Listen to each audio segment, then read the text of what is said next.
அண்ணா பல்கலைக்கழக மாணவி பாலியல் வன்கொடுமை செய்யப்பட்ட சம்பவத்தை கண்டித்து சென்னையில் இன்று அதிமுக ஆர்ப்பாட்டம் நடத்திய நிலையில் சட்ட ஒழுங்கு சீரழிவை கண்டித்து நாளை தமிழகம் முழுவதும் ஆர்ப்பாட்டம் நடத்த எடப்பாடி பழனிசாமி அழைப்பு விடுத்துள்ளார்.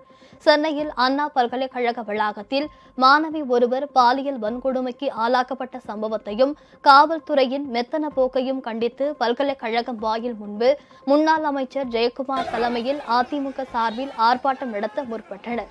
ஆனால் அதற்கு அனுமதி இல்லை என்பதால் போராட்டத்தில் ஈடுபட்ட முன்னாள் அமைச்சர்கள் வளர்மதி, கோகுல இந்திரா உள்ளிட்டோரை போலீசார் கைது செய்து அப்புறப்படுத்தி மண்டபத்தில் அடைத்து வைத்துள்ளனர்.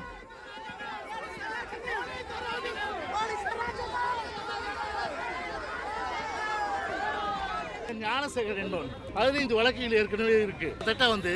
வழிப்பறி கொள்ளைகள் போன்ற ஏகப்பட்ட கொள்ளைகள், அதே போன்று பாலியல் வன்கொடுமை ஏற்கனவே ஆளாகி அண்ணா யூனிவர்சிட்டியில தான் அவன் தஞ்சம் அடைந்திருக்க நிலை.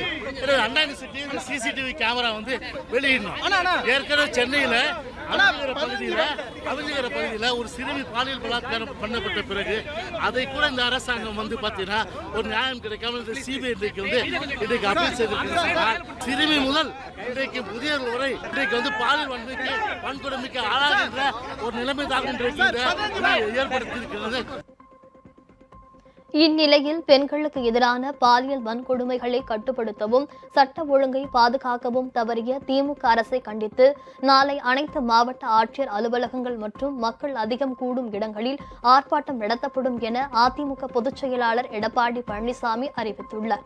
மேலும் தமிழகத்தில் பெண்களுக்கு பாதுகாப்பு இல்லாத சூழ்நிலையில் திமுக அரசுக்கு எதிராக மக்கள் போராட்டம் நடத்துவதே மாநிலத்தை காப்பதற்கான ஒரே வழி என்றும் எடப்பாடி பழனிசாமி தெரிவித்துள்ளார்.